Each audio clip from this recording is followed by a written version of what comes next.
ठीक है। इफिसियों अध्याय संख्या 2। अब हम पाठ संख्या 5 में हैं और कक्षा बाइबल अध्ययन के मूल सिद्धांत पर है। और हम चाहते हैं कि आज रात से इस पर बातचीत शुरू हो। वे मुद्दे जो बीते समय से संबंधित हैं। और मैंने आपको ये दिखाने की कोशिश की है। हम अभी अध्ययन कर रहे हैं और संभवतः हम ये काम 3 सप्ताह तक करेंगे। ओह, दक्षिणपंथी विभाजन के मुद्दों का अध्ययन। और मैं चाहता हूं कि आप न केवल अतीत में, बल्कि वर्तमान में और आने वाले युगों में भी इन विभाजनों को समझ सकें और यह भी जान सकें कि इनमें से प्रत्येक में क्या क्या शामिल है। और मैंने आपको दिखाने की कोशिश की है और इसके बारे में बात की है और हम इस बारे में बात करते हैं। सही, हर समय विभाजनकारी व्यवस्थावाद। लेकिन यदि आप बाइबल को समझना चाहते हैं तो आपको इसे सही ढंग से विभाजित करना होगा। यदि आप परमेश्वर के वचन को समझना चाहते हैं तो आपको इसे व्यवस्थागत दृष्टिकोण से समझना होगा। यदि आप इसका अध्ययन करने और इससे बाहर निकलने में सक्षम होने जा रहे हैं तो पैगंबर ईश्वर ने इसे आपके लिए रखा है। यही तरीका है, यही मूल दृष्टिकोण है। यदि आप किसी चीज का जीवनी संबंधी या ऐतिहासिक या शब्द अध्ययन या अन्य किसी चीज का अध्ययन करने जा रहे हैं, चाहे आप कोई अन्य विशेष विधि का उपयोग करें, तो आपको इसे हमेशा व्यवस्थागत संदर्भ में ही करना होगा। अन्यथा आप ऐसे निष्कर्ष पर पहुंचेंगे जो मान्य नहीं होंगे। अब हम कुछ सप्ताह में इसके बारे में विस्तार से बात करने जा रहे हैं। लेकिन अभी मैं चाहता हूं कि आप इस बात का एक अवलोकन प्राप्त करें कि बाइबल स्वयं आपको ये समझाती है कि इसे सही ढंग से कैसे विभाजित किया जाए।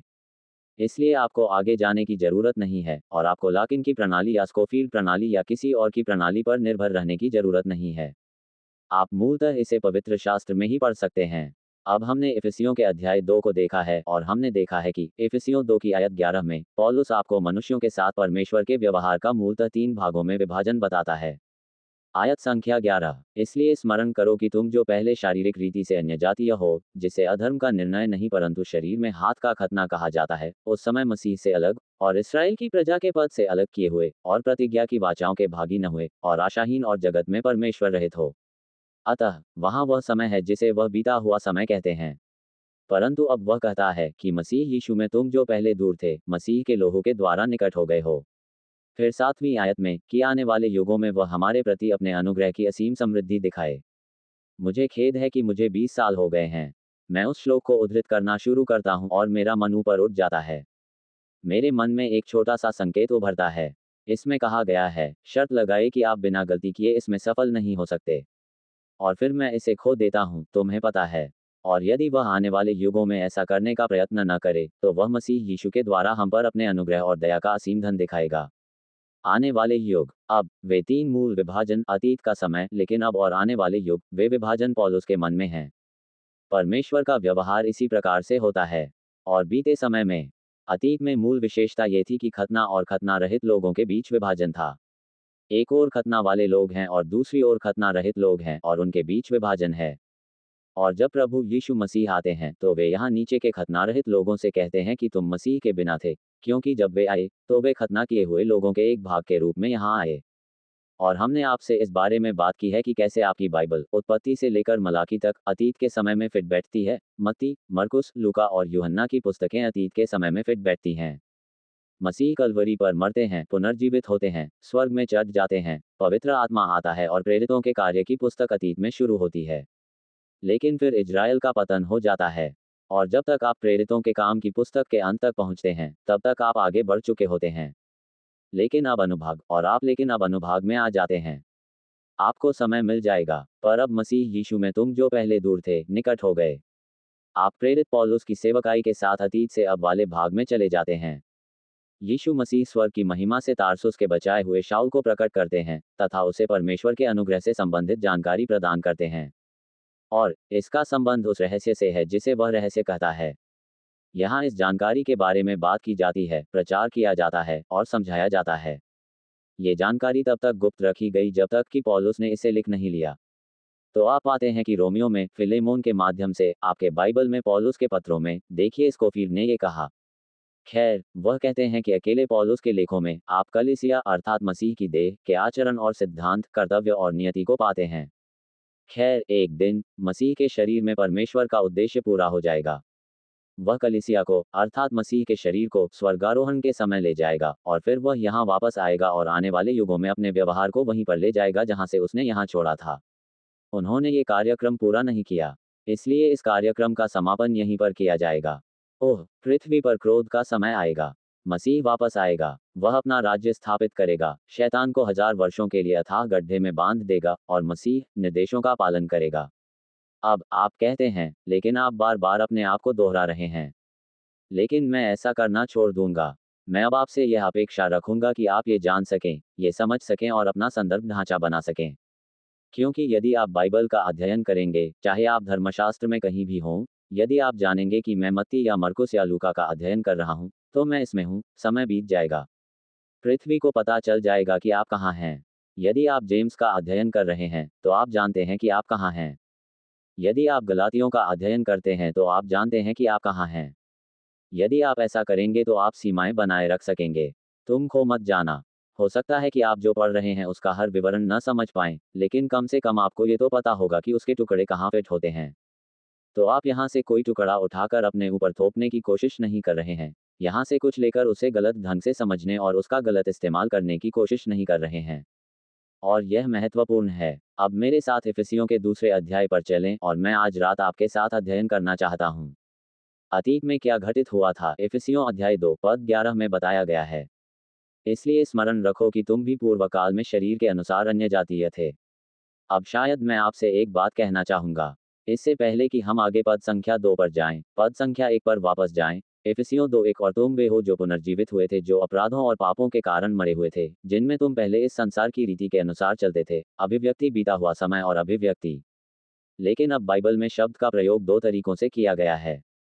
उनमें से एक ने डिस्पेंसेशनल का प्रयोग किया, जैसे कि हमने उन्हें यहाँ पर रखा है। ये पद 11, 12 और 13 है। इनका प्रयोग व्यक्तिगत रूप से भी किया जाता है। इनका प्रयोग व्यक्तियों के बारे में किया जाता है। आप एक व्यक्ति के रूप में, इससे पहले कि आप बचाए गए। वह समय बीत गया जब आप बच गए। लेकिन अब देखिए, इसका प्रयोग इस तरह से किया जाता है। फिर आप इस निष्कर्ष पर पहुंचते हैं कि इसका प्रयोग व्यक्तिगत रूप से किया जाता है। गलातिया इफिसियों की व्यक्तिगत दुर्दशा को पद 1 से 10 में पहचाना गया है। और इसके लिए परमेश्वर का उत्तर। अब उस अन्य जाति की व्यवस्था संबंधी स्थिति, वह व्यवस्था संबंधी समस्या जिसका उसने सामना किया, पद 11 में पाई जाती है। यह आपके लिए अच्छा होगा कि आप कुछ समय के लिए एक कॉन्कॉर्डेंस के साथ बैठें और पॉल की पत्रियों को पढ़ें और पता लगाएं, उन सभी स्थानों को खोजें जहां उन्होंने उपयोग किया है, विशेष रूप से अभिव्यक्ति, लेकिन अब और उन्हें वर्गीकृत करें। यह मेरे पवित्र शास्त्र में सबसे महान अभिव्यक्तियों में से एक है। ओह, और ये देखना अद्भुत है कि पॉल ने किन स्थानों पर इसके बारे में बात की है, और वह इस बारे में बात करेगा कि उद्धार पाने से पहले आप ऐसे ही थे, लेकिन अब ये परिवर्तन है। या फिर वह इस बारे में बात करेगा कि आप वहाँ किस प्रकार की व्यवस्थागत स्थिति में थे, लेकिन अब यह नई व्यवस्था है और व्यवस्थागत परिवर्तन के बिना व्यक्तिगत परिवर्तन आपके लिए उपलब्ध नहीं होगा। आप देखिए, अब मसीह यीशु में आप व्यक्तिगत रूप से एक परमेश्वर का अनुग्रह प्राप्त कर सकते हैं। इसका कारण यह है कि परमेश्वर ने व्यवस्था और व्यवस्था को बदल दिया है। और मैं चाहता हूं कि आप इसे समझें, क्योंकि अतीत में यही मुद्दा था कि गैर यहूदी होने के नाते आप और मुझे इस कार्यक्रम में हमारी गैर यहूदी स्थिति के आधार पर स्वागत नहीं किया जाता था और हम उपलब्ध नहीं थे। हम व्यवस्थागत रूप से नुकसान में थे। यहाँ पीछे एक विभाजन दीवार बनी हुई है जिसे मध्य दीवार कहा जाता है। इफिसियों 2 पद 11। इसलिए स्मरण करो कि तुम जो शरीर के अनुसार अन्य जातीय थे और उस खतने से जो शरीर में हाथ का किया जाता है, खतना रहित कहलाते हो, उस समय मसीह से रहित थे। वे मसीह के बिना क्यों थे? वे इस अवमानना और अलगाव की स्थिति में क्यों थे? यहाँ श्लोक 11 सामाजिक और जातीय विभाजन की बात कर रहा है। परमेश्वर ने एक राष्ट्र को बाकी सभी राष्ट्रों से अलग रखा। ऐसा क्यों है? और इसी कारण से जब मसीह आए, वे यहाँ तक आए, तब वे उनके बिना थे। खैर, ये सिर्फ नस्लीय विभाजन नहीं है। एलियंस होना एक आध्यात्मिक समस्या है। यही कारण है कि मसीह के बिना वे इसराइल के राष्ट्र से परदेशी और प्रतिज्ञा की वाचाओं से अजनबी थे, उनके पास कोई आशा नहीं थी और वे संसार में परमेश्वर से रहित थे। बीते समय की मूल विशेषता खतना और खतना रहित लोगों के बीच का विभाजन है। श्लोक 14 में बात की गई है। परंतु अब वह हमारी शांति है। यीशु मसीह में व्यवस्था ने इन दोनों समूहों के बीच शांति ला दी है, जिसने दोनों को एक कर लिया और अलग करने वाली दीवार को जो बीच में थी गिरा दिया और अपनी देह में बैर अर्थात व्यवस्था जिसकी आज्ञाएं विधियों की रीति पर थी मिटा दिया, ताकि अपने में से दो उत्पन्न करके एक नया मनुष्य उत्पन्न करे। अब देखिए, परमेश्वर ने प्रतिज्ञा के अनुसार विभाजन की मध्य दीवार खड़ी कर दी है। फिर वह व्यवस्था के वितरण में विभाजन की मध्य दीवार को मजबूत करता है। इसलिए यह महत्वपूर्ण है, और यही बात वह वहां कह रहे हैं। पद 14 में, उसने विभाजन की मध्य दीवार को तोड़ दिया, अर्थात खतना और खतना रहित के बीच का भेद। और उसने उस शत्रुता को मिटा दिया जो व्यवस्था में, आज्ञा में, विधियों में निहित आज्ञाओं की व्यवस्था में निहित थी। सर्वशक्तिमान ईश्वर ने इजराइल को विभाजन की मध्य दीवार दी। फिर उन्होंने उन्होंने उन्होंने इसे संहिताबद्ध किया और अध्यादेश और व्यवस्था बनाए और व्यवस्था में ऐसी चीजें शामिल की जिनसे उस दीवार को मजबूत बनाया गया और उसे अभेद्य बनाया गया। अब हम इसका अध्ययन करना चाहते हैं। यदि आप चाहें तो मेरे साथ उत्पत्ति अध्याय संख्या 12 पर वापस आइए। उत्पत्ति 12। हम ये जानना चाहते हैं कि विभाजन की मध्य दीवार क्या थी जब इसे खड़ा किया गया था और इसका क्या संबंध है। फिर हम प्रार्थना की मध्य दीवार में अन्य जातियों के लिए द्वार देखना चाहते हैं ताकि वे उसमें से होकर आ सकें। और फिर हम शीर्ष पर दाईं ओर बैठे लोगों का उद्देश्य देखना चाहते हैं। परमेश्वर ने उन्हें अलग क्यों किया? और फिर जब व्यवस्था को प्रतिज्ञा में जोड़ा गया तो उसका उद्देश्य क्या था? तो हमारे पास आज रात यहाँ जाने के लिए बहुत जगह है, बहुत सारा सामान है। उत्पत्ति 12। अब यहोवा ने अब्राहम से कहा, अपने देश और अपने कुटुंब और अपने पिता के घर को छोड़कर उस देश में चला जा जिसे मैं तुझे दिखाऊंगा और तुझसे एक बड़ी जाति बनाऊंगा। और मैं तुझे आशीष दूंगा और तेरा नाम महान करूंगा और तुम एक आशीर्वाद हो जाएगा। और जो तुझे आशीर्वाद दे उन्हें मैं आशीर्वाद दूंगा और जो तुझे कोसे उसे मैं शाप दूंगा। और पृथ्वी के सारे कुल तेरे द्वारा आशीष पाएंगे। अब सर्वशक्तिमान परमेश्वर ने आदम के समय में यहाँ एक वादा किया था। उसने स्त्री के वंश के विषय में प्रतिज्ञा की थी। उसने शैतान से एक वादा किया था। उसने कहा, स्त्री का वंश शैतान को नष्ट करने वाला है और स्त्री के उस वंश की वंश परंपरा नीचे आ गई है। और अब अब्राहम के साथ उस बीज वंश को यहाँ अलग रखा जा रहा है और इसे एक महान राष्ट्र बनने के लिए यहाँ अलग रखा जाएगा। अब आप जानते हैं, उत्पत्ति के अंशों का बाद में कुछ विस्तार से अध्ययन किया जाएगा। उस राष्ट्र को विकसित होने में लगभग 400 वर्ष लगेंगे। और जब वे मूसा के नेतृत्व में मिस्र से बाहर आए तो वे एक महान राष्ट्र के रूप में मिस्र से बाहर आए। यह मुद्दा यहाँ वादे का मुद्दा है।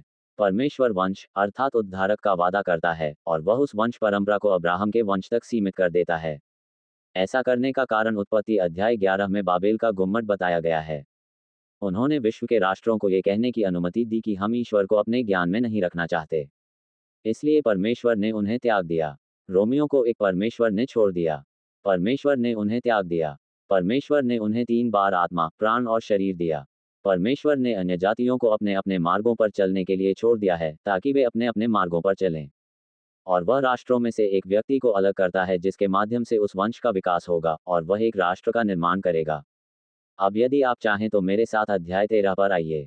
उत्पत्ति 12 में आपने उन बातों के बारे में पढ़ा जो परमेश्वर ने अब्राहम से कही थी जब उससे पहली बार संपर्क किया गया था। अध्याय 13 आयत 14। आप जानते हैं कि उत्पत्ति 12 में अब्राहम पूरी तरह से परमेश्वर की आज्ञा का पालन नहीं करता है। वह अकेले बाहर नहीं जाता, उसके पिता उसे बाहर ले जाते हैं। और फिर उसके पिता की मृत्यु के बाद भी बहुत कुछ उसके पास ही है। लेकिन अब बहुत कुछ अलग हो चुका है। उत्पत्ति 13 आयत 14। और जब लूत अब्राहम से अलग हो गया तब यहोवा ने अब्राहम से कहा, अब अब्राहम अकेला है, वह अकेला है। अब अपनी आंखें उठा और जिस स्थान पर तू है वहां से उत्तर, दक्षिण, पूर्व, पश्चिम चारों ओर दृष्टि कर, क्योंकि जितनी भूमि तू देख रहा है वह सब मैं तुझे और तेरे वंश को दूंगा। कितनी देर? हमेशा के लिए। आप देखिए, परमेश्वर ने अब्राहम और उसके वंश को फिलिस्तीन की भूमि देने का वादा किया है। और वह उससे ये वादा करता है कि यह सब वह हमेशा के लिए करेगा, सिर्फ कुछ समय के लिए नहीं। न केवल तब तक जब तक वे आज्ञाकारी हैं, बल्कि उसने उनसे हमेशा के लिए यह वादा किया है। और मैं करूंगा, आयत 16, और मैं इसे बनाऊंगा। यह एक शाश्वत बात है, और मैं तेरे वंश को पृथ्वी की धूल के समान बढ़ाऊंगा, यहाँ तक कि यदि कोई मनुष्य पृथ्वी की धूल को गिन सके तो तेरे वंश को भी गिना जाएगा। उठ, इस देश में चल, फिर इसकी लंबाई और चौड़ाई का ध्यान कर, क्योंकि ये देश मैंने तुझे दिया है। तब इब्राहिम अपना तंबू उठाकर हेब्रोन के ममरी नाम मैदान में जाकर रहने लगा और वहां यहोवा के लिए एक वेदी बनाई। वह कहता है, उठो और बाहर जाकर जमीन पर ऊपर नीचे चलो, इससे परिचित हो जाओ, यह अब तुम्हारा है, उसने वादा किया है। वह फिर वादा करता है। सबसे पहले वह कहता है, मैं तुम्हें आशीर्वाद देने जा रहा हूँ। ये वास्तव में महत्वपूर्ण होगा जब हम मसीह की पृथ्वी पर सेवकाई में शामिल होंगे और जब वे उस राज्य के वास्तविक अधिकार की आशा कर रहे होंगे और उस राज्य में हमेशा के लिए रह रहे होंगे। और मेरे साथ अध्याय 17 पर आइए। अध्याय 13 में हम देख सकते हैं कि अब्राहम और उसके वंशजों को फरात नदी इत्यादि प्राप्त हुई और वह इसके आयामों का चित्रण करता है। पद 18 पर ध्यान दें, तेरे वंश को मैंने ये देश दिया है। यदि तुम इसकी तुलना अध्याय 13 पद 15 से करो तो जितनी भूमि तुम देखोगे वह सब मैं तुम्हें दे दूंगा। तो यही वादा है जो मैं तुमसे करने जा रहा हूँ। परंतु अब यहाँ उत्पत्ति 15 में परमेश्वर वाचा बांधता है। ईश्वर वास्तव में अनुबंध काटता है और उस पर हस्ताक्षर करता है। और आप इसे अब्राहम के सोने से पहले होने वाले समारोह में देखेंगे। और वह बलि के उन 5 पशुओं को अलग करता है और उन्हें एक तरफ रख देता है, और फिर परमेश्वर उसे सुला देता है और परमेश्वर उनके बीच चलता है और यह प्रदर्शित करता है कि परमेश्वर स्वयं ही यह वाचा करने जा रहा था। परंतु यहाँ पर परमेश्वर वास्तव में वाचा बांधता है। अब यदि आप अध्याय 17 पर आएं, तो आप देखेंगे कि परमेश्वर ने विभाजन की मध्य दीवार खड़ी कर दी। उत्पत्ति 17 आयत संख्या 1। जब अब्राहम 90 वर्ष का था और 9 वर्ष का था, तब प्रभु अब्राहम को दर्शन दिए और उससे कहा, मैं सर्वशक्तिमान परमेश्वर हूँ, मेरे सामने चलो और सिद्ध बनो। तो आप क्या चाहेंगे कि प्रभु आपके सामने आए और आपसे यह बात कहें? खैर, आप जानते हैं, मैं सर्वशक्तिमान ईश्वर हूँ। उठो और मेरे सामने चलो। मैं उसे नहीं देखूंगा, तुम परिपूर्ण बनो। खैर, मैं थोड़ा डराने वाला हो जाऊंगा, और मैं अपने और तेरे बीच में वाचा बांधूंगा और तेरे वंश को अत्यंत बढ़ाऊंगा। तब इब्राहिम मुंह के बल गिर पड़ा। जब आप परमेश्वर की उपस्थिति में होते हैं तो यह एक अच्छी स्थिति होती है। और अब्राहम मुंह के बल गिरा, और परमेश्वर ने उससे बातें की और कहा, तूने देख लिया है कि अब्राहम चलता नहीं। वह मुंह के बल गिर पड़ा। यदि आप पैदल चलने जा रहे हों और ईश्वर आपके हर कदम पर नजर रखे हुए हो, तो आपके लिए सबसे अच्छी बात क्या होगी? पैदल मत चलो, क्योंकि आप गड़बड़ कर देंगे। अब्राहम ये जानता था, इसलिए वह उसके सामने धूल में बैठ गया। देख, मेरी वाचा तेरे साथ बंधी रहेगी और तू बहुत सी जातियों का मूल पिता हो जाएगा। अब से तेरा नाम इब्राहिम न रहेगा, परंतु तेरा नाम इब्राहिम होगा। अब अब्राहम का मतलब था महान पिता। अब्राहम का अर्थ है अनेक राष्ट्रों का पिता, इसलिए उसने अपना नाम बदलकर अनेक राष्ट्रों का पिता रख लिया है। मैंने तुझे बनाया है और मैं तुझे बहुत फलवंत करूंगा। मैं तुझको जाति जाति का मूल बनाऊंगा और तेरे वंश में राजा उत्पन्न होंगे। अतः उसने एक राष्ट्र और उस राष्ट्र पर शासन करने वाले राजाओं का वादा किया है। और मैं अपने और तेरे बीच और तेरे पश्चात तेरे वंश के साथ भी उनकी पीढ़ी पीढ़ी में वाचा बांधूंगा। ये युग युग की वाचा है कि मैं तेरे और तेरे पश्चात तेरे वंश के लिए भी परमेश्वर हूँगा। और मैं तुझे और तेरे पश्चात तेरे वंश को ये देश, अर्थात कनान देश, जिसमें तू परदेशी होकर रहता है, युग युग के लिए दे दूंगा। और मैं उनका परमेश्वर होऊंगा। अब वह अंश एक ऐसा अंश है जो पूर्व सहस्त्राब्दीवादी होने की पूर्ण आवश्यकता को प्रदर्शित करता है। यदि आप सहस्त्राब्दी राज्य में विश्वास नहीं करते हैं, यदि आप शाब्दिक, भौतिक, दृश्यमान, सांसारिक दाऊद के राज्य में विश्वास नहीं करते हैं, जहां अब्राहम का वंश इस्राएल की भूमि पर शासन करता है और शाब्दिक रूप से फिलिस्तीन की भूमि पर अधिकार करता है, तो आप पवित्र शास्त्र के उस अंश पर विश्वास नहीं करते हैं, और आप इसे किसी भी तरह से प्रस्तुत कर सकते हैं और दावा कर सकते हैं कि यह पहले ही पूरा हो चुका है, जबकि ऐसा नहीं है। मेरा मतलब है, यह अनंत कब्जे के लिए कहता है, एक अनंत कब्जा अनंत है। और जब वे यहोशू में गए तो उन्हें कोई अनंत संपत्ति नहीं मिली। उन्होंने ऐसा नहीं किया, और इसलिए आप यहाँ जो कर रहे हैं वह ये है कि आप देख रहे हैं कि सिर्फ आयतों को पढ़कर आप देख रहे हैं कि आप बाइबल का अध्ययन सहस्त्राब्दी और उत्तर सहस्त्राब्दी दृष्टिकोण से क्यों नहीं कर सकते हैं। आप जानते हैं, हमने आपसे शाब्दिक विधि और रूपक विधि के बीच अंतर के बारे में पहले अध्ययन पर बात की थी, और रूपक विधि सामने आएगी और इसे पढ़ेगी और कहेगी, ठीक है, इसका वास्तव में भूमि से मतलब नहीं है, इसका मतलब केवल उन आशीषों से है जो परमेश्वर आपको देने जा रहे हैं। और यह वास्तव में भूमि पर चिरस्थायी अधिकार नहीं है, वह तो हमेशा के लिए स्वर्ग में रहने वाला है। खैर, अगर आप इसे इस तरह से लेते हैं तो आप जानते हैं, पक्षियों का मतलब पक्षी नहीं है और आकाश का मतलब आकाश नहीं है, और कुछ भी मतलब कुछ भी नहीं है। तो आपको क्या लगता है कि जब यह आपके दिल से बात करता है तो इसका क्या मतलब हो सकता है? और यहीं से आधुनिकता आती है। लेकिन जब ये कहा जाता है कि भूमि आपको आयाम देती है, तो आप जानते हैं कि भूमि क्या है? वहाँ है। इन्हें बाहर निकालो और देखो। ये वहाँ पर है। और यही बात है। और इस तरह आप किसी चीज़ को उसके अंकित मूल्य पर ही पूर्व सहस्त्राब्दी स्थिति मान लेते हैं। ठीक है, अब ये बात अब्राहम और उसके वंश को दी गई है। ओह, आओ और उत्पत्ति 17 में अपना हाथ पकड़ो और अध्याय 22 पर आओ। मैं चाहता हूं कि आप यह समझें कि यह बीज कौन है। उत्पत्ति 22 के 15 में जब वह ऊपर गया और इसहाक को बलि चढ़ाया, तो आप जानते हैं, वहां पहाड़ पर प्रभु ने उसे रोका और उससे कहा, और प्रभु के दूत ने दूसरी बार स्वर्ग से अब्राहम को पुकारा और कहा, प्रभु की यह वाणी है कि मैं अपनी यह शपथ खाता हूं कि तूने जो ये काम किया है, और अपने पुत्र, वरन अपने इकलौते पुत्र को भी नहीं रख छोड़ा। इस कारण मैं निश्चय तुझे आशीष दूंगा और निश्चय तेरे वंश को आकाश के तारागण और समुद्र के तीर की बालू के किनकों के समान बढ़ाऊंगा। और तेरा वंश अपने शत्रु के नगरों पर अधिकार करेगा। और पृथ्वी की सारी जातियां अपने को तेरे वंश के कारण धन्य मानेंगी, क्योंकि तूने मेरी बात मानी है। अतः अब्राहम जिस वंश की बात कर रहा है वह केवल इसहाक नहीं है, अपितु ये राष्ट्र है, ये बहुगुणित वंश है जो अब्राहम से उत्पन्न होगा। परंतु वह बहुगुणित वंश परमेश्वर द्वारा नियुक्त एक निश्चित चुने हुए लोगों के समूह के माध्यम से अब्राहम से निकलेगा। मेरे साथ आओ। इसहाक। अब्राहम के दो लड़के हैं, इश्माइल और इसहाक। अध्याय 26 पर आइए। परमेश्वर इश्माइल को आशीर्वाद नहीं देता, वह इसे इसहाक और वाचा को देता है। अब्राहम की वाचा इसहाक के लिए इस प्रकार पुष्ट हुई कि तू मिस्र में मत जा, उस देश में रह जिसके विषय में मैं तुझे बताऊंगा, इसी देश में रह और मैं तेरे संग रहूंगा और तुझे आशीष दूंगा। तुम यहीं उस देश में रहो जहां तुम हो, और मैं तुम्हारे साथ रहूंगा और मैं तुम्हें आशीर्वाद दूंगा, क्योंकि ये सब देश मैंने तुझे और तेरे वंश को दे दिए हैं। और मैं अपनी शपथ पूरी करूंगा जो मैंने अब्राहम से बांधी है। ये वाचा इसहाक के साथ पुष्ट हुई है, इश्माइल के साथ नहीं, बल्कि इसहाक के साथ।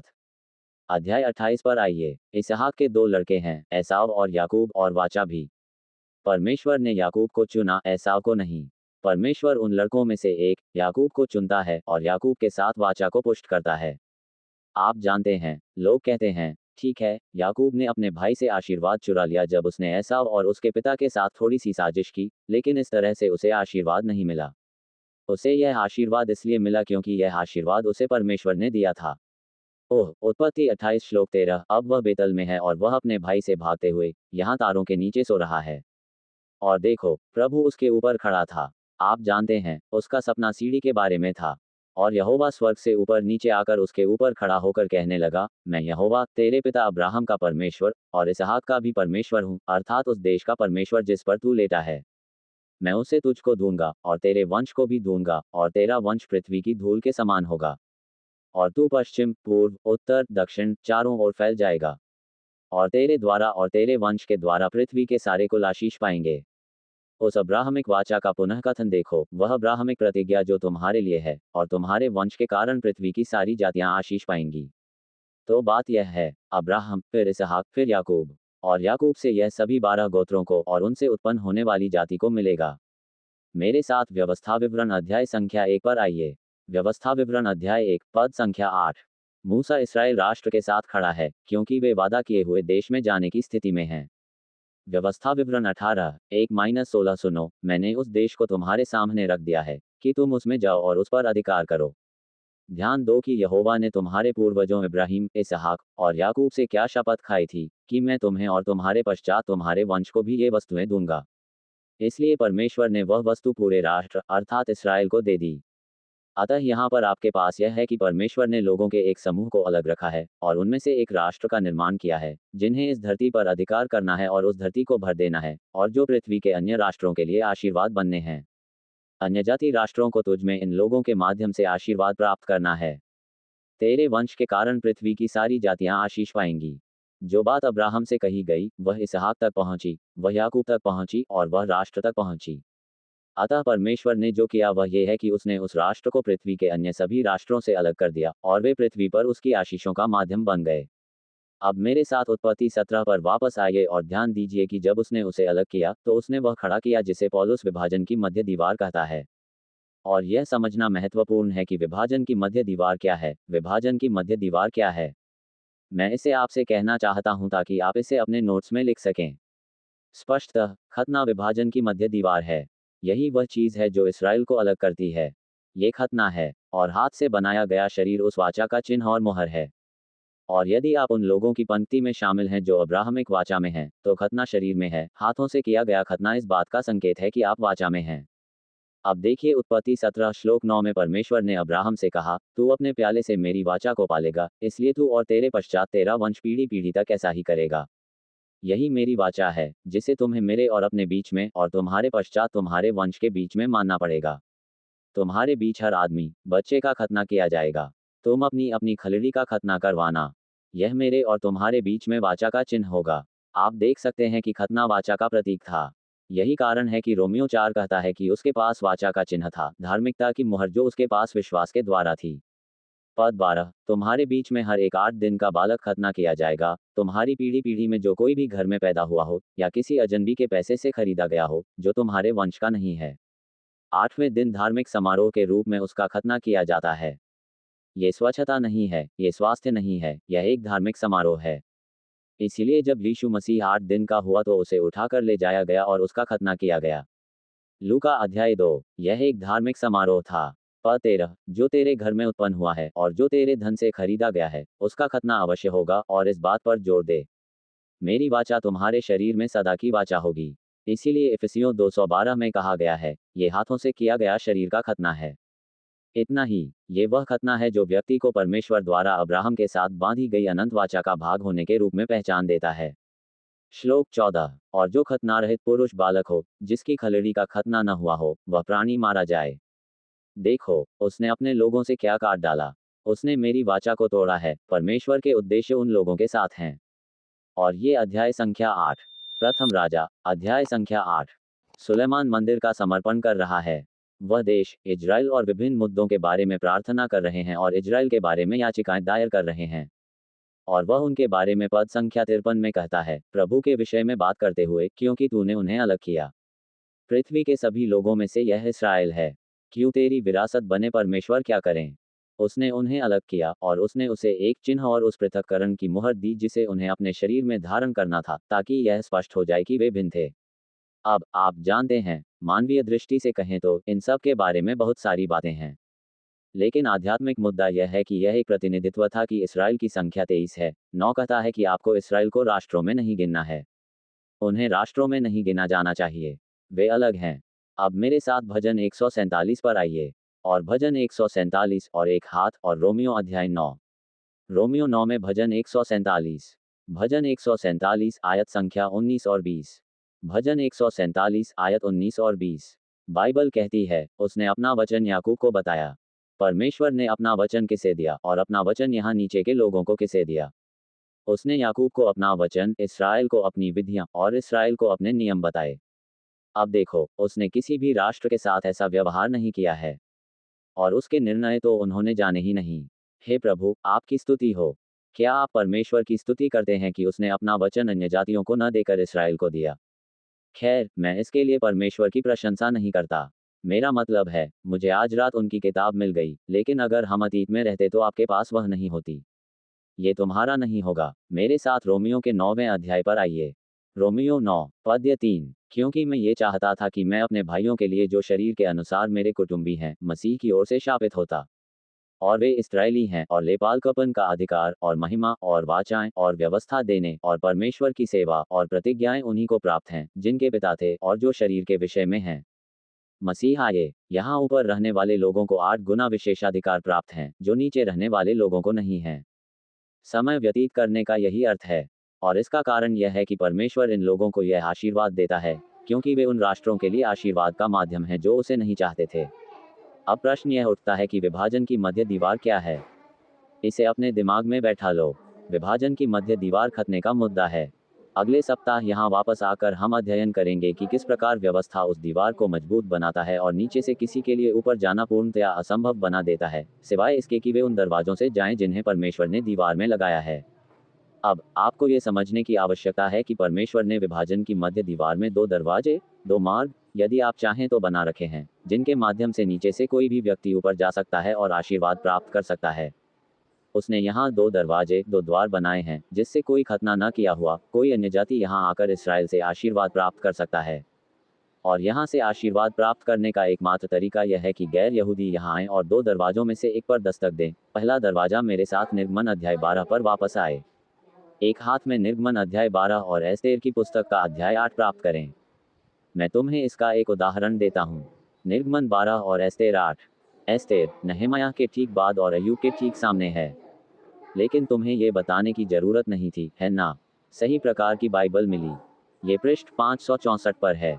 निर्गमन अध्याय 12, श्लोक संख्या 48। अब परमेश्वर इस्राएल को फसह के विषय में निर्देश देने की बात कर रहा है। निर्गमन 12 का 48। और जब कोई अजनबी तुम्हारे साथ रहेगा और प्रभु का फसह मनाएगा। यहाँ एक अन्य जाति है जो इस्राएल के बीच रहता है और वह फसह मनाना चाहता है। वह अब्राहम, इसहाक और याकूब के परमेश्वर की उपासना करना चाहता है। वह क्या करे? उसके सभी पुरुषों का खतना किया जाए, तो वह निकट आकर उसे रखे और वह देश में जन्मे हुए के समान ठहरेगा, क्योंकि कोई खतना रहित मनुष्य उसमें से न खाने पाए। निर्गमन 12:48। और आपने देखा कि वहाँ क्या होता है। यहाँ एक गैर यहूदी है और वह अब्राहम, इसहाक और याकूब के परमेश्वर की आराधना करना चाहता है। और मूसा कहता है, ठीक है, वहाँ एस्तेर की पुस्तक है, हामान के साथ और शारीरिक रूप से और वह सब था। एस्तेर 8 के 17 और हर एक प्रांत और हर एक नगर में, जहाँ कहीं राजा की आज्ञा और नियम पहुँचे, वहाँ यहूदियों ने आनंद और खुशी मनाई और जेवनार करके उसे अच्छा दिन माना। और उस देश के बहुत से लोग, अर्थात बहुत से फारसी लोग यहूदी बन गए, क्योंकि यहूदियों का भय उन पर छा गया। इन लोगों ने क्या किया? वे धर्मांतरित हो गए। आप यहूदी कैसे बनते हैं? आप जिस तरह से दीवार के गलत तरफ से दीवार के दाईं ओर जाते हैं, उसका अर्थ है कि आप वाचा को गले लगाते हैं, और आपका खतना आपके शरीर में वाचा को गले लगाने का प्रतिनिधित्व करता है। अतः एक बात जो यहाँ एक गैर यहूदी कर सकता था, वह ये कि वह यहूदी बन सकता था। वह यहूदी बन सकता है, लेकिन अगर आप यहूदी नहीं बनना चाहते तो क्या होगा? क्या होगा यदि आपकी परिस्थितियां आपको या किसी अन्य कारण से मेरे साथ उत्पत्ति अध्याय 12 पर वापस नहीं आने देती?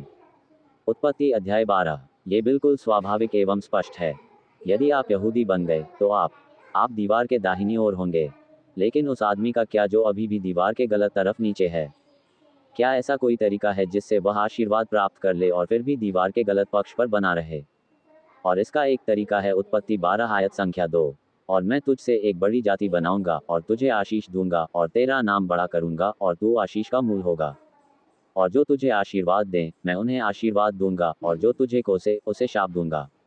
और पृथ्वी के सारे कुल तेरे द्वारा आशीष पाएंगे। परमेश्वर की इच्छा थी कि इस्राएल में ये सभी लोग आशीष पाएं। यह आदमी इस्राएल में परमेश्वर द्वारा दी गई आशीष कैसे प्राप्त कर सकता है? जो तुझे आशीर्वाद देंगे, मैं भी उन्हें आशीर्वाद दूंगा। तो यदि यहाँ कोई अन्य जाति अब्राहम, इसहाक और याकूब के परमेश्वर की आराधना करना चाहे, तो वह क्या करेगा? वह इस्राएल को आशीर्वाद देगा। वह यही तो करेगा। और यह व्यक्ति, यह अन्य जाति, इस्राएल के द्वारा परमेश्वर का आशीर्वाद प्राप्त कर सकता है यदि वह इस्राएल को आशीर्वाद दे। मैं आपको एक उदाहरण देता हूँ। मेरे साथ प्रथम किंग्स के पास आओ। अध्याय संख्या 17, प्रथम राजा। अध्याय 17 में, लूका अध्याय 4 पद 25 से 27 में, प्रभु यीशु मसीह पुराने नियम के समय में दो अन्य जातियों का दृष्टांत देते हैं, जिन्हें परमेश्वर ने आशीष दी थी। और यदि आप पीछे जाएं और उन दो अन्य जातियों का अध्ययन करें जिन्हें परमेश्वर ने आशीर्वाद दिया था, तो ये देखना बहुत दिलचस्प होगा कि उन्हें आशीर्वाद इसलिए मिला क्योंकि उन्होंने इस्राएल को आशीर्वाद दिया था। वे यहाँ बस कुछ न करते हुए घूम नहीं रहे थे। उन्होंने इस्राएल को आशीर्वाद दिया, और जो तुझे आशीर्वाद देंगे, मैं उन्हें आशीर्वाद दूंगा। और फिर वे सभी एक दूसरे को शाप देते हैं। उत्पत्ति 17। आपको इस्राएल में परमेश्वर के महान व्यक्ति एलिय्याह की सेवकाई मिली है। और जो चीज़ें वह सामने रखते हैं, उनमें एक समस्या यह है कि आप जानते हैं कि बारिश नहीं होने वाली है और इस तरह की अन्य चीज़ें हैं। 8वां वचन, यहोवा का ये वचन उसके पास पहुंचा कि उठ, गरार के मार्ग पर जा जो सीदोन का है, और वहीं रह। देख, मैंने वहां एक विधवा को तेरा पालन पोषण करने की आज्ञा दी है। तब वह उठकर यरीहो को गया, और नगर के फाटक के पास पहुंचकर क्या देखा कि वहां विधवा लकड़ियां बटोर रही थी। तब उसने उसको पुकार कर कहा, किसी पात्र में मेरे लिए थोड़ा सा जल ले आ, कि मैं पीऊं। और उसने कहा कि वह उसे लाने जा रही है। उसने उसे बुलाया और कहा, कृपया अपने हाथ में एक रोटी का टुकड़ा लेकर आओ। उसने कहा, अब अपने परमेश्वर यहोवा के जीवन की शपथ, जागते रहो। मेरे पास केक नहीं, बल्कि एक बैरल में मुट्ठी भर भोजन है। क्या तुमने देखा वह महिला क्या करती है? वह एलिय्याह की ओर देखती है और कहती है, हे प्रभु, तेरे परमेश्वर के जीवन की शपथ। उसने इस्राएल के परमेश्वर को अपना परमेश्वर स्वीकार किया। पद 13, एलिय्याह ने उससे कहा, मत डर, जा और जैसा तूने कहा है वैसा ही कर। परंतु पहले मेरे लिए एक छोटी सी रोटी बना और उसे मेरे पास ले आ, और अपने लिए और अपने बेटे के लिए बना, वरन और भी बहुत कुछ। श्लोक 15, वह गई और एलिय्याह के कहे अनुसार किया। और तुम्हें पता है क्या हुआ? उसे आशीर्वाद मिल गया। भाई, इसका मतलब यह है कि उसका तेल खत्म नहीं हुआ, उसका भोजन खत्म नहीं हुआ। आप जानते हैं कि उसे यह आशीर्वाद कैसे मिला, क्योंकि उसने अब्राहम, इसहाक और याकूब के परमेश्वर को सच्चा परमेश्वर स्वीकार किया था। उसने इस्राएल के परमेश्वर को सच्चा परमेश्वर माना, और उसने इस्राएल को आशीर्वाद दिया। एलिय्याह ने कहा, पहले मेरे लिए केक बनाओ। तुम और उस लड़के को एक मत बनाओ और फिर मुझे एक मत बनाओ। पहले मेरा बनाओ, लेकिन मुझे, बच्चों को आशीर्वाद दो। 7 मार्च 21 का कहना है कि पहले बच्चों को भरना होगा। आपने उस श्लोक में कहा है, मैं नहीं हूँ। वह कहता है कि महिला उससे कहती है, हाँ, लेकिन कुत्ते बच्चों की मेज से गिरने वाले टुकड़ों को खाते हैं। उनका कहना है कि पहले बच्चों को भरना होगा, फिर अतिप्रवाह करना होगा। महिला को पूरी तरह पता था कि स्थिति क्या है। उसने इस्राएल को आशीर्वाद दिया। उसने इस्राएल के परमेश्वर को स्वीकार किया और इस्राएल को आशीर्वाद दिया, और उसे आशीर्वाद मिला। अब आइए राजा 2 के अध्याय 5 पर आते हैं। दूसरा चित्रण। परमेश्वर का आशीर्वाद सदैव इसी प्रकार मिलता है। यही एकमात्र तरीका है जिससे अन्यजाति लोग तुम्हें आशीर्वाद देने वालों को आशीर्वाद देते हैं। मैं उन्हें आशीर्वाद दूंगा। दूसरा राजा 5 नामान। अब आपको नामान को याद है, कीचड़ भरे तालाब में 7 बत्तखें, और वह नीचे जाता है और डुबकी लगाता है, डुबोता है, डुबोता है, डुबोता है, डुबोता है। अंततः परमेश्वर उसके कुष्ठ रोग को ठीक कर देते हैं। वह परमेश्वर के भक्त और उसकी सारी मंडली के पास लौट आया और उसके सम्मुख खड़ा होकर कहने लगा, देख, जागते रहो। अब मैं जानता हूं कि पूरी पृथ्वी पर कोई परमेश्वर नहीं है, परंतु इस्राएल में आप देख सकते हैं कि वह व्यक्ति इस्राएल के परमेश्वर को स्वीकार करता है। अब मैं आपसे प्रार्थना करता हूं कि आप अपने दास को आशीर्वाद प्रदान करें। वह क्या करता है? वह देखता है कि परमेश्वर इस्राएल का परमेश्वर है, सच्चा परमेश्वर है, और वह परमेश्वर के प्रतिनिधि, परमेश्वर के जन एलिय्याह को नष्ट करना चाहता है। वह इस्राएल को आशीर्वाद देना चाहता है। यह आदमी बहुत परिवर्तित हो गया था। देखो उसने क्या किया। पद 17 में नामान ने कहा, क्या ऐसा न हो तो फिर मैं प्रार्थना करता हूं कि अपने दास को मिट्टी से लदे 2 खच्चर दे दो, क्योंकि तेरा दास अब से दूसरे देवताओं को होमबलि या मेलबलि न चढ़ाएगा, परंतु इस्राएल और यहोवा को ही चढ़ाएगा। बल्कि आप जानते हैं कि वह क्या करना चाहता है। वह घर जा रहा है और उसे नौकरी मिल गई है। वह अश्शूर की सेना का कप्तान है। वह घर जा रहा है, लेकिन वह कहता है, मुझे 2 खच्चर भरकर दे दो, मुझे घर ले जाने के लिए फिलिस्तीन का एक डंप ट्रक दे दो, और मैं पृथ्वी की एक वेदी बनाऊंगा, ठीक वैसे ही जैसे निर्गमन 20 का 24 में करने को कहा गया है। मैं उस मिट्टी को वहां डाल दूंगा और एक मिट्टी की वेदी बनाऊंगा। और मैं जानता हूं कि अगर मुझे इजराइल के ईश्वर की पूजा करनी है तो मुझे फिलिस्तीन पर खड़े होकर इजराइल के ईश्वर की पूजा करनी होगी। मैं मिट्टी अपने साथ घर ले जाऊंगा। मेरा मतलब है, जिस आदमी के बारे में आप बात कर रहे हैं वह धर्मांतरित हो रहा है। इस आदमी को यह मिल गया। वह कार्यक्रम को समझ गया। ठीक है। विभाजन की मध्य दीवार। खतना अब्राहम और उसके वंश को अन्य राष्ट्रों से अलग करता है। केवल 2 तरीकों से गैर यहूदी लोग यहां तक कुछ भी प्राप्त कर सकते हैं। 1. वह यहूदी बन सकता है, धर्म परिवर्तन कर सकता है। 2. वह इस्राएल को आशीर्वाद दे सकता है और आशीर्वाद प्राप्त कर सकता है क्योंकि उसने इस्राएल को आशीर्वाद दिया है। ठीक है। अगली बार हम विभाजन की मध्य दीवार की सुदृढ़ीकरण के बारे में बात करेंगे। यह महत्वपूर्ण है कि आप इसे समझें। आप कह सकते हैं कि भाई रिक, ये सब तो बहुत ही बुनियादी बातें हैं। लेकिन सुनो, ये बुनियादी बात है। ये वही है। और इसीलिए जब हम बाइबल अध्ययन के मूल सिद्धांतों की बात करते हैं तो हम इसके बारे में बात करते हैं। यदि आप इस चीज़ को नहीं समझते हैं तो आप अपनी बाइबल को कभी भी नहीं समझ पाएंगे। यह आपके लिए कभी भी एक बंद किताब नहीं होगी। ठीक है, चलिए एक ब्रेक लेते हैं।